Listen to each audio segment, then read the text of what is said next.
So, as she said, I'm from the Nacogdoches area office, which is shown there on the star.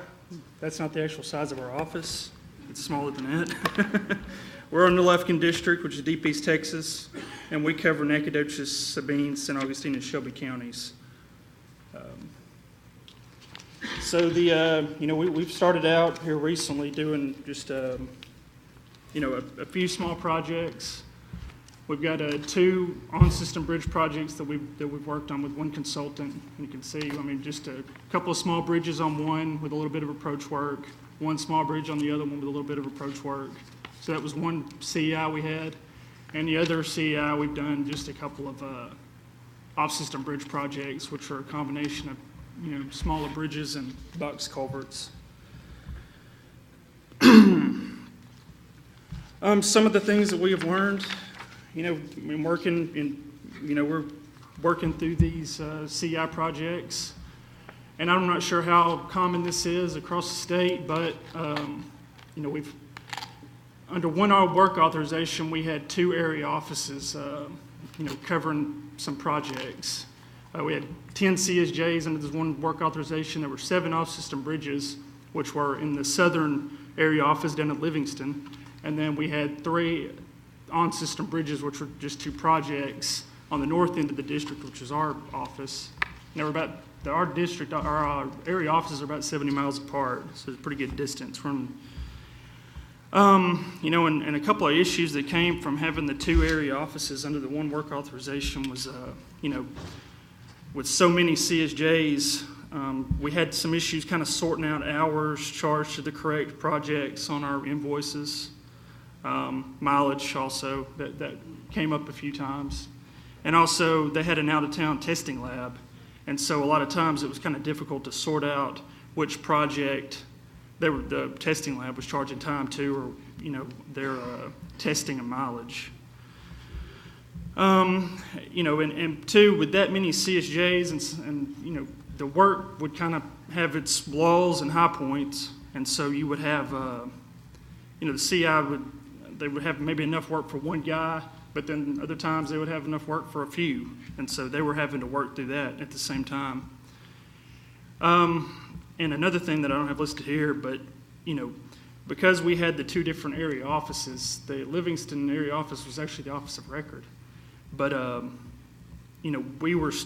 they weren't really aware of what we had going on on our projects, and then we weren't really aware of what they had. And so both area offices had to look at the invoices within that normal time frame, that you have to estimate invoices. And so that caused some issues just trying to hurry up and look through those invoices in the amount of time that you have. A few other things, as you can probably tell, that's the only 2 projects we've done, so we're getting more experienced as we go, but we're learning a lot. Some of the things that we didn't know going into it, and that we learned the hard way, I guess, is like who would review schedules, keep HCR updated, just a lot of the smaller items that you'd maybe not think of ahead of time, but that you need to know, and so there's a lot of stuff we were having to learn as we went along. Also, one thing we ran into was who could draw new plan sheets, especially traffic control plan changes. We kind of assumed that the consultant would, and they told us that they couldn't inspect things that they had drawn themselves, and so we had to kind of waste a little bit of time, following that road, and so we had to figure out something else to do on that. And another, and not related to these CEI projects, we had, just as a sort of FYI, we had a schedule review consultant that we were using on a project that we were inspecting, and we were trying to use them on 2 different projects, and so we kind of went through the motions of getting them on board and everything to do those both of those projects. We figured out that since they had done the design on one of them, they couldn't review the schedules during construction.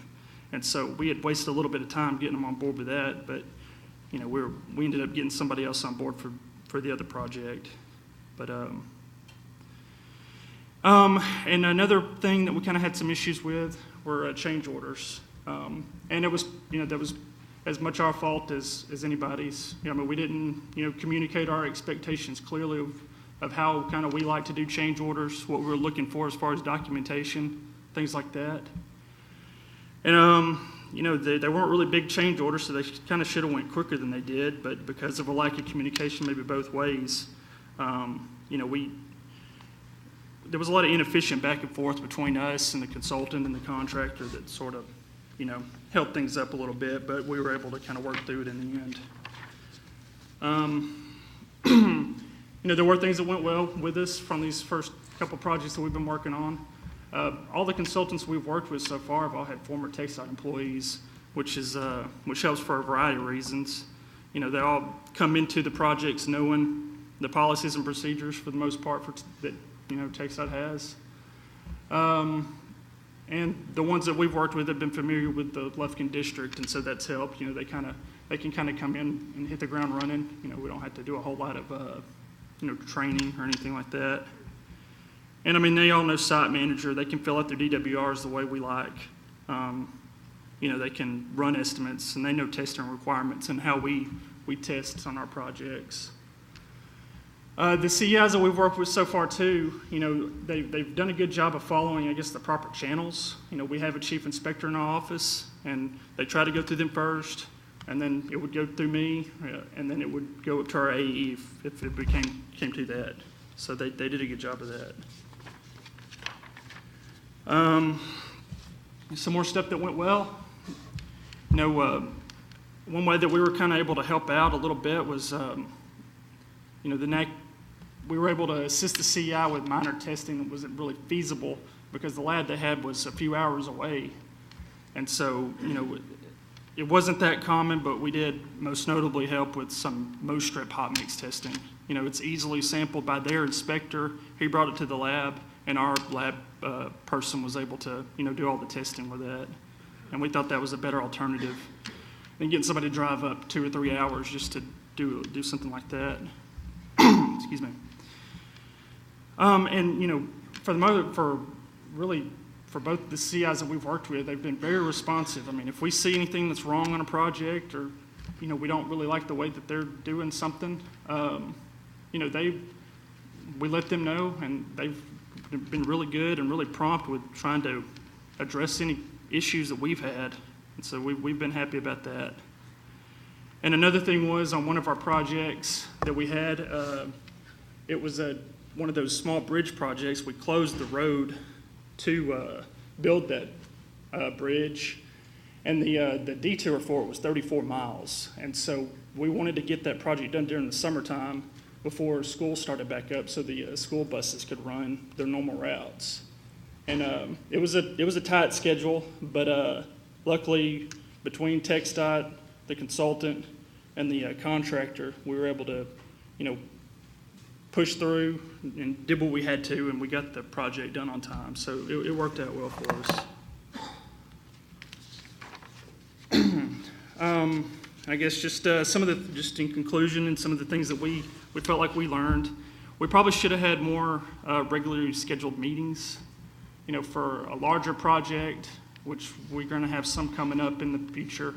We'll probably try to meet, at least have a formal meeting, probably weekly, we think. Smaller projects, we probably could have had some meetings at least monthly. We think that would have probably been pretty beneficial to help keep things a little on track, a little bit better. And like I said, I'm not sure how common this is, but we're at least for our office, we would like to try to keep the work authorization just for our office. So we're kind of in control of the invoices and things like that. And also, it kind of helps us being aware of the work authorizations, especially if we're in on the beginning with that. We can kind of go into it knowing more about what, the responsibilities of the CEI are versus what we're kind of expecting out of them. And also, it's good to communication is the key to all of it. We don't assume that the CEI, and I think I've mentioned that a few times, don't assume that they're going to do something just because you think that that's right. You better talk to them first, go ahead and get all the ground rules laid out before you go do a lot of work that might be a waste of time. And I guess when you're trying to set up these work authorizations and things like that, you want to make sure that the expectations are clearly defined and that, both sides understand what we're all responsible for. And yeah, this is all just in an effort to keep everybody on the same page to try to cut down on any inefficiencies that might can slow a project up. So that's all I have from our perspective around it. So thank you.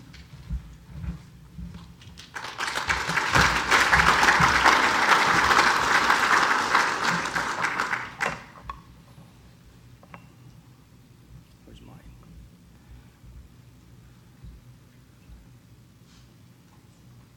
There it is. I copied Matt's, so it's going to be very similar. Yeah, can you set it up? All right. Thanks, Gino.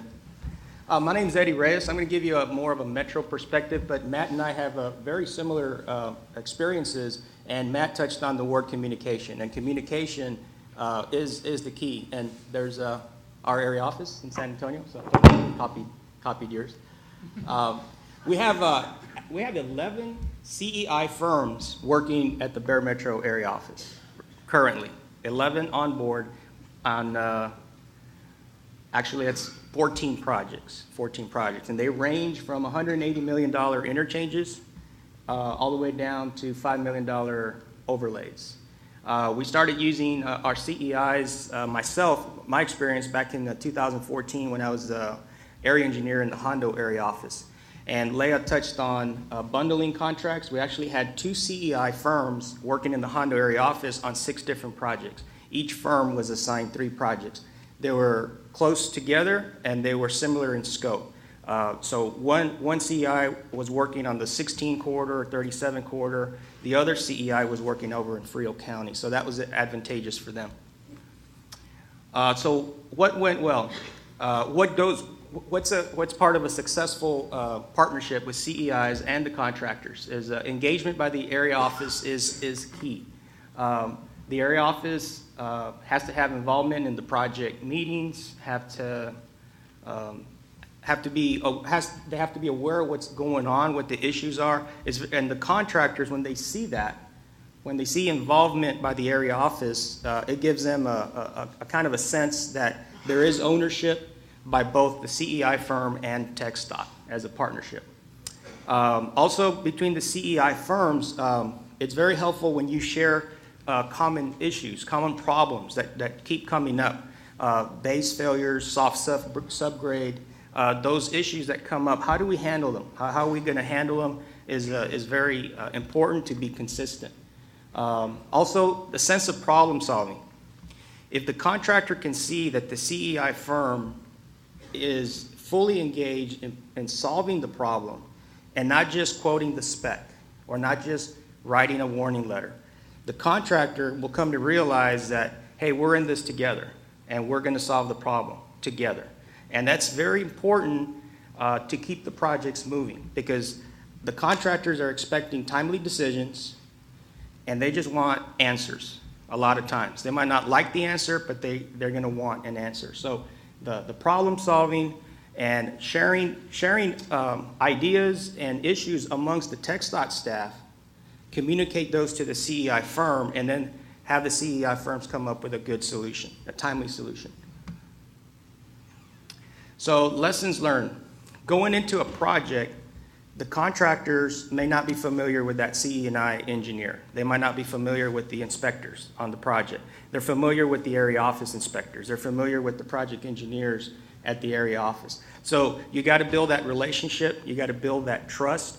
And to me, the first couple of weeks, the first couple of months on the projects, even the first change order, the first RFI that comes in, how the CEI firm handles that first RFI or that first change order sets the tone. Is going to set the tone for the rest of the project. We have to develop those relationships. We have to develop that trust, and that's going to make a successful project.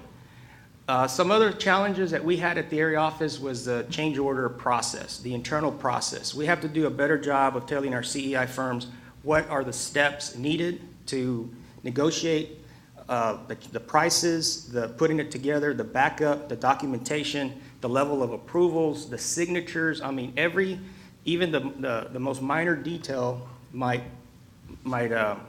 slow up the process. And so these change orders are very important to get processed. We don't get to the point where the contractors don't want to do the work until they have a signed change order. That goes back to trust. But we have to get these change orders processed. So that's one challenge that we had, that we're going to have to come up with a better SOP to streamline the process. Estimates was another issue. The timeliness of the estimates, the approval levels, the signatures, uploading the estimates for review, the back and forth with the emails, getting the payments approved, the quantities approved. That is getting better. We're getting, it's getting more streamlined.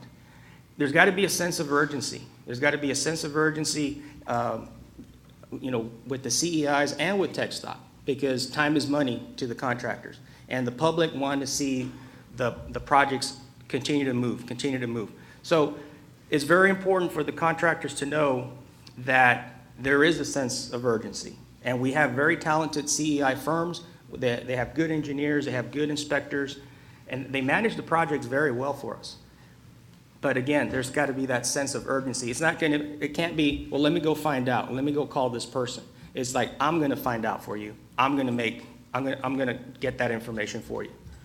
Don't overanalyze the details sometimes. Sometimes you can just call I believe you ask the right person the right question. And if we can do that and we know who the right person is and to ask the right question, we can get an answer and a decision fairly quickly.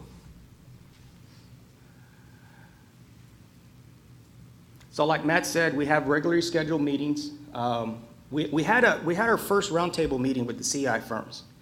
So what the AGC does, as we know, the AGC have a monthly meetings where they talk amongst themselves and they talk with TxDOT staff.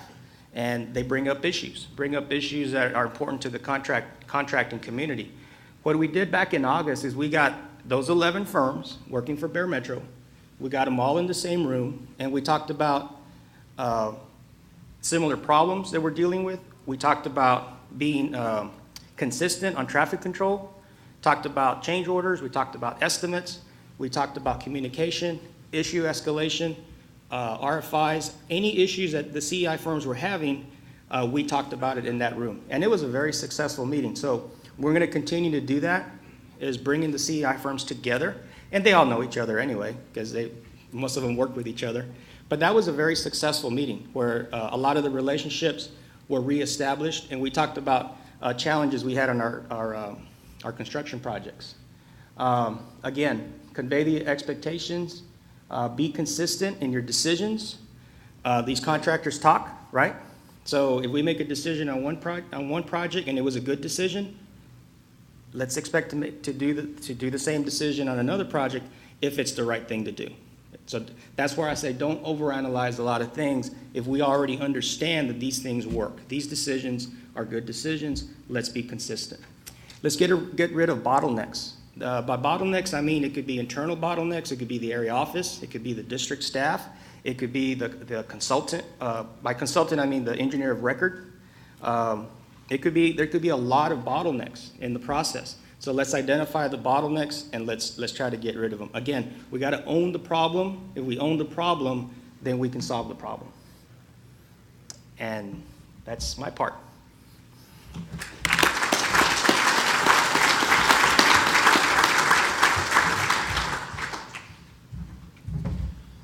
Good afternoon. My name is Gustavo Anguiano, and just to be on record, I did submit my presentation to my CEI, but apparently it didn't make the cut, so that's it.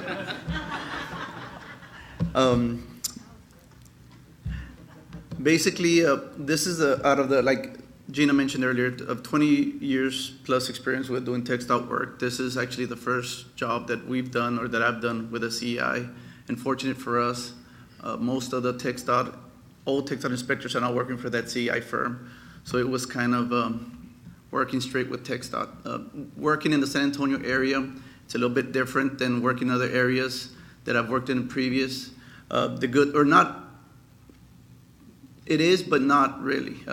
We have a very good relationship with Gina and Mario, but Eddie has a very open door policy. And when we were actually got on the pre-bid meeting, we established some guidelines of what we wanted the project to go by and how much time we're going to spend in the field making decisions without escalating it to Eddie. Fortunately for us, we haven't had many experience. We had to escalate to Eddie. Everything's been handled in the field, but it's because of Eddie, how Eddie has actually gone with a CEI and told him and expressed his frustration or expressed how he wants us to handle stuff in the field and move forward with the project within us eternally. The project has had a lot of challenges. Like most contractors out there, the non-bid utilities are a big issue. They're always in everybody's way. They're supposed to be out of the way before the project letting started or within the project, and that hasn't happened. One thing that the group has come together as a team and actually asked at the beginning TxDOT if they could hold those non-bid utility meetings in our office so we could be, us contractor or us can be engaged in those meetings to see how we can overcome those issues and try to move the project forward.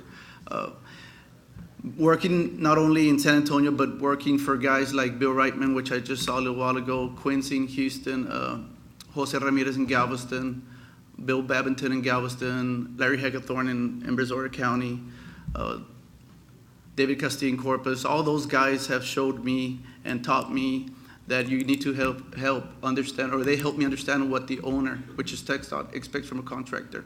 With that being said, once they actually groomed me to what needs to be done, then us working together as a team to come with a solution to what needs to get done to move the job forward. Recently, working for Mike Howard has also been a blessing because we had some issues there in our project, and just knowing that they're very, very open has helped tremendously. The CEIs that we have right now are doing the same thing that that I'm being used to doing and working together. I always have conversations with Eddie and our CEIs and telling them that that I want them to have an open door policy just like we have in order for us to move forward and get the job done on time as specified, safely and within the budget. And we all have to have the same buy-in to make sure those happens. What's made this project a success is because really everybody has come together for that common goal. We all know we have issues. We all know there's going to be obstacles and challenges, but without their help and without the help of our vendor suppliers and the engineer of record, we can't go and do that final goal, which is to make sure that we don't encroach in the citizens that are out there working through our job and making sure that jobs are clear. But with that being said, it has to be a dual team effort. That's one thing that the guys that I mentioned at the EAs for TxDOT that I mentioned, that's what they've taught me, that we need to make sure that we all come to common goals to make sure we get this jobs done. And above all, just make sure that we actually get paid for what we're doing. And like Eddie mentioned earlier, that we're out there to do business, but we're also out there to make a little bit of money. We're not trying to get rich. We're not trying to make $1 million off of one project, but we just want to get paid for what we do out there. And also, they need to understand that time is of the essence for when we're working out there. And I think that has to be something that it's wide open in the pre-bid conference or the pre-bid meeting that we have, that time's of the essence and that we're all going to have obstacles, but we all have to come together to meet those challenges, coordinate together, maybe even go into the phasing of the project and rephase the project, throw that away and come back with a different plan to make sure we come back and get this job done on time. But it has to be everybody, not just us as management, but also the guys in the field, the inspectors out on the field. Like I said earlier, CEC, which is our engineer firm right now that's doing a CEI, just the experience that they have with doing TxDOT work has worked tremendously for us. I've spoken to my previous employers and some of the other projects that they've done, and sitting on the AGC meetings that we've heard some horror stories on what CEIs really do out there.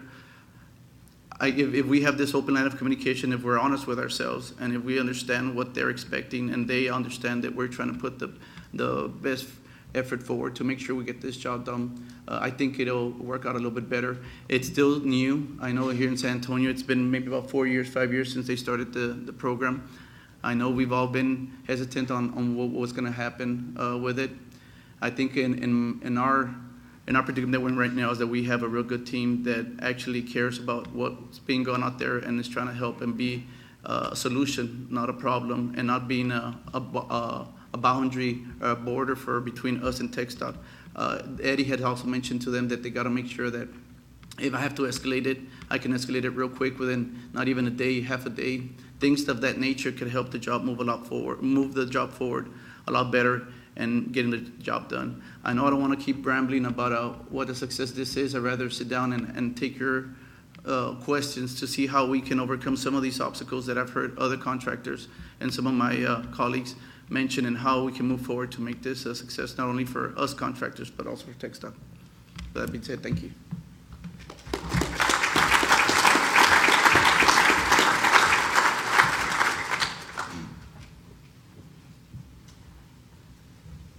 So do we have any questions for any of them from a rural perspective, a metro area, or the contractor himself?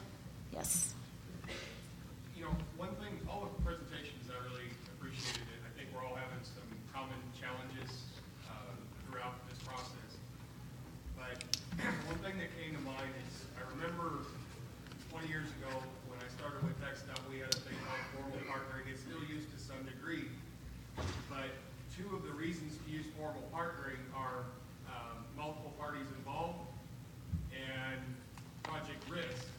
And in terms of financial project risk, this need, like Eddie was mentioning, and some of the other panel members, to get answers quickly, to move along. Well, when you throw another cog in that wheel of communication to go back and forth and try to chase down issues, I mean, I've had contractors really look me in the eye and say, the CNI consultants are nothing but obstructionists. The longer they take to make us do the job, the more they get paid.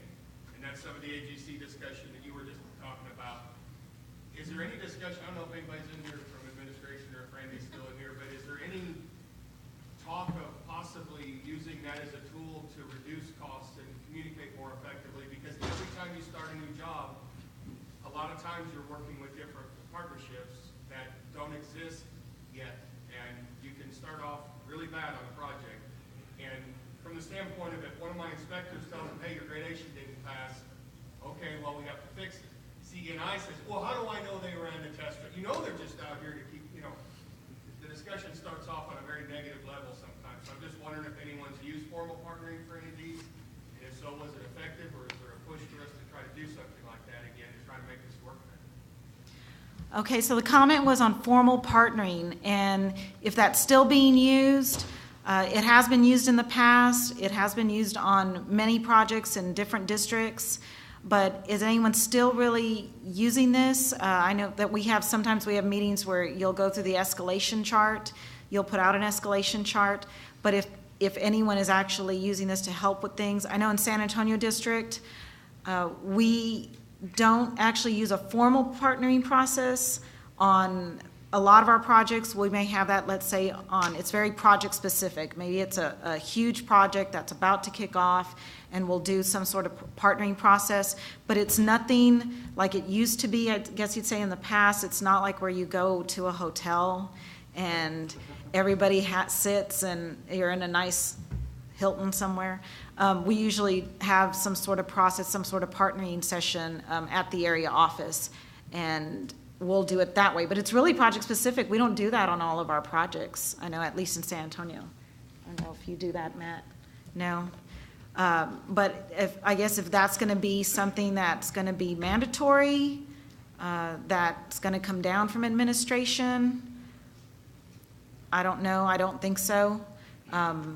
But I guess we'll see in the future, but I really don't think so. More than likely, it's still going to be up to the districts and just be project specific. Any other questions? Yes. Gina, San Antonio seems to have a lot of CPI going on, so a question for you, I guess. Do y'all have a particular philosophy about TxDOT employees going to work for CPI? Does your district do anything formally or informally to try to manage that migration? Okay, I'm on the record. I guess the question was for our CE&Is and our inspectors, the ones that leave, if we have any sort of process or any sort of formal process in San Antonio District. And I guess we really don't. Our inspectors are not on any procurements.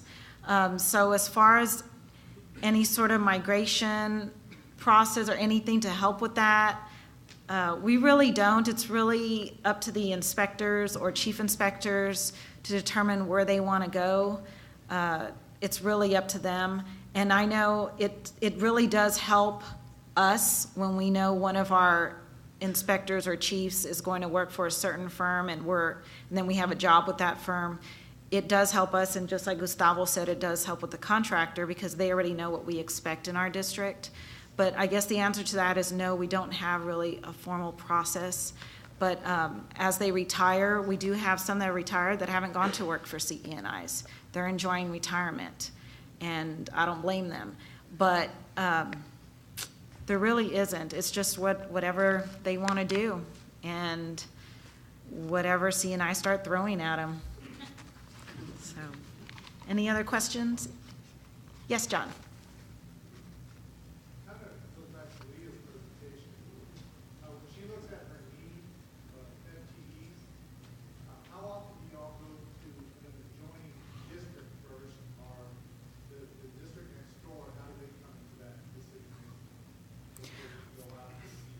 For our district needs, what we'll do is we'll contact the PEPS. Oh, I'm sorry. The question is for our district needs, and it was more towards on Leia's presentation, but what do we do as far as our process? Do we look at a neighboring district first, or when do we do that first before looking at our needs for needing a CE&I? What we normally do is we'll contact the PEPS office right away. It's our first thing. And we'll let them know this is our need, this is a project that we have coming up. And if there's something available, and what I mean by that is within a CE&I's contract, if there's availability or they can give us one and say, well, we have this CE&I that we can give you, then sure, we'll take it and we'll do that. But there's many times when that is not available, which is why we were wanting to go back to, instead of specific deliverables, going back to the IDs and really using those. What we want to do is utilize that just for the San Antonio District. And we're being greedy, and we were telling PEPS, hey, this is what we really need for our district. And we didn't want to share with other districts. And so that is something that we do have coming out for the San Antonio District. And we're going to be hiring some C&I contracts. That way we can be pulling from that pool instead, and it's specifically just for our district. We did that at one time, and then we got away from that, but we do first ask the PEPS office, and if they give us one, okay. But now that we're trying to get this pool of consultants just for ours, that's what we're going to be utilizing. I'd like to make a comment on what Chris was asking about risk, managing risk. I believe we can try so hard to eliminate all risk that we actually add risk to the project. We start jeopardizing relationships. We start jeopardizing the progress of the project. I'm not going to pick on the C&Is, but let's just say a TxDOT inspector approaches me and says the gradation for the under-drain bedding is out a few points. That's not a question that needs to even be brought up to me. That's not an issue to stop a project or reject the underdrain. That's the type of thing that the RCI partners and our inspectors have to have the courage to say this is acceptable. It's going to do what's intended to do. So by trying to eliminate all the risk, sometimes we jeopardize more than what we're trying to do.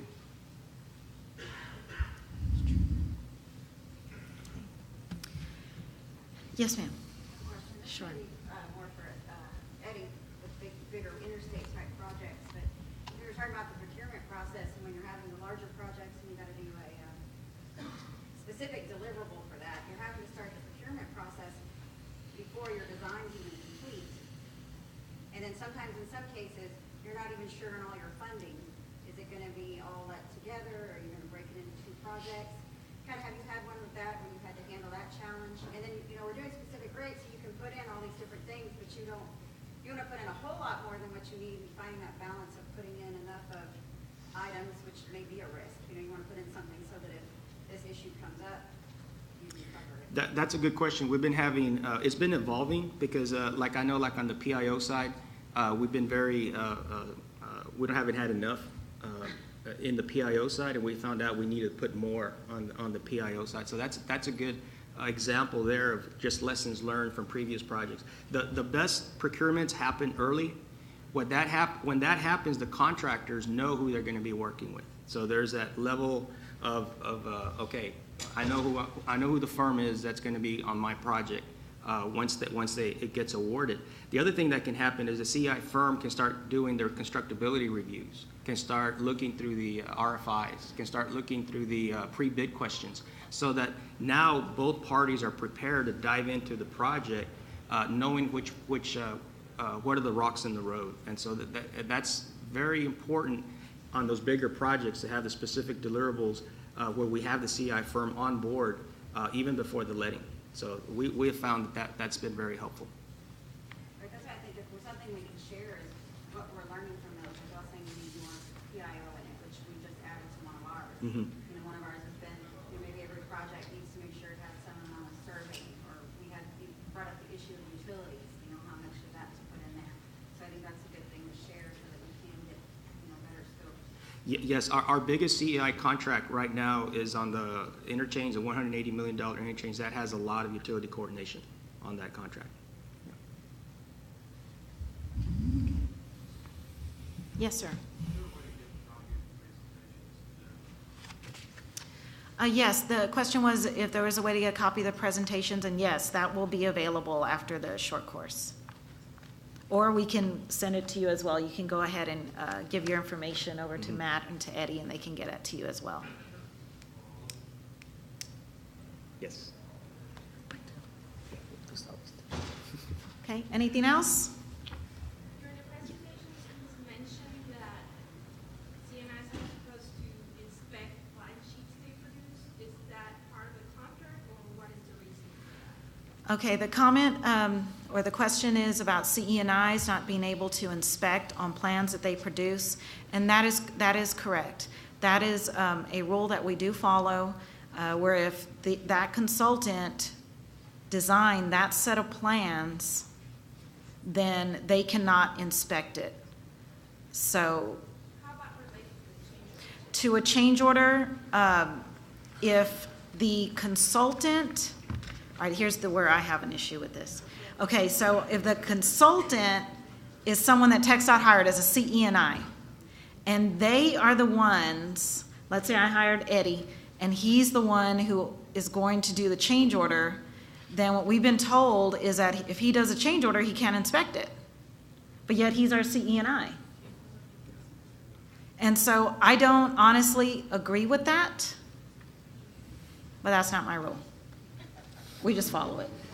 When you say he does a change order, you're saying that he actually he signed and sealed the plan? Correct. A sign, yes, when I state a change order, it is a sign and sealed plan sheet, not actually just doing the wording of the change order. Because if he's preparing just the engineer of record design plan sheet, then it's okay for him to do the change order. Correct. If he's just preparing the paperwork for the change order, then that's okay. He's putting the change order together for us. He's negotiating everything for us. But it's actually, if he signs and seals a plan sheet. Okay, yes. Needless to say, if the consultant did the plans, they cannot inspect the job, right? That is correct. If the consultant did the plans, they cannot inspect the job. There's a conflict of interest there. Just because then they're going to inspect it and say, wow, it looks great. I designed it, it looks great. Yes, sir. What it comes down to is an errors and omissions issue. Okay. And Martin has said that this may change in the future because as professional engineers, we have a responsibility ethically.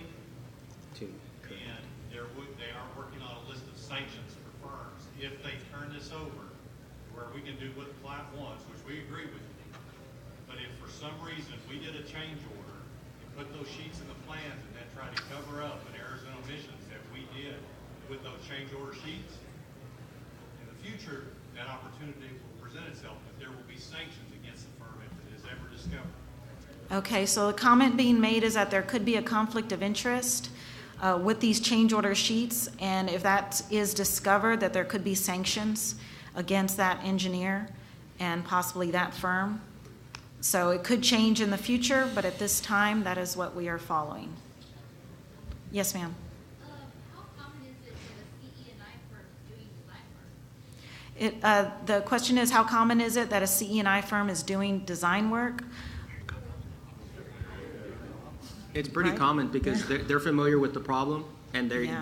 they have they own it and they know what the solution should be. So instead of getting with the designer or the engineer of record, they have a solution already. So it's easier for them to produce that sheet. Is it usually, what happens when there's like a construction-based services contract on the project? We go to them first. We give them the first opportunity to correct it. But sometimes it's not timely, and we'll just have to put a plan sheet together, and the area office will seal it sometimes. The question was, what happens if it's construction phase services? And like Eddie mentioned, we do contact that firm first.